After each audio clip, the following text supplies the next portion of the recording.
पुढच्या बातमीकडे वळूयात। वसंत मोरे आज ठाकरे गटामध्ये प्रवेश करणार आहेत। वसंत मोरेंचा आज मातोश्रीवर पक्षप्रवेश होणार आहे। शक्ती प्रदर्शन करत वसंत मोरे मुंबईच्या दिशेने आता रवाना झालेत। वसंत मोरेंसह मनसेचे 17 शाखाध्यक्ष ठाकरे गटामध्ये प्रवेश करणार आहेत आणि वसंत मोरे यांच्याकडून मोठं शक्ती प्रदर्शन जे आहे ते केले जात आहे। कार्यकर्त्यांसोबत आता वसंत मोरे हे मुंबईच्या दिशेने रवाना झालेले आहेत।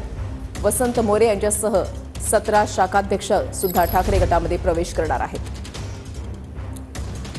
लोकसभा निवडणुकीमध्ये पराभव झाल्यानंतर पुढे आता नेमकं काय वाटचाल वसंत मोरे यांची असणार याकडे सगळ्यांचं लक्ष लागलेलं होतं। मात्र काही दिवसांपूर्वी वसंत मोरे यांनी मातोश्रीवर जात उद्धव ठाकरे यांची भेट घेतलेली होती आणि त्यांचा ठाकरे गटामध्ये प्रवेश होणार हे अधिकृतरित्या सांगण्यात आलेलं होतं आणि त्यानुसार आता पुण्यावरून वसंत मोरे जे आहेत ते शक्ती प्रदर्शन करत या गाड्यांच्या ताफ्यासह आता मुंबईच्या दिशेने रवाना झालेले आहेत। मुंबई पुणे एक्सप्रेसवेवरची दृश्य आपण या ठिकाणी पाहताय।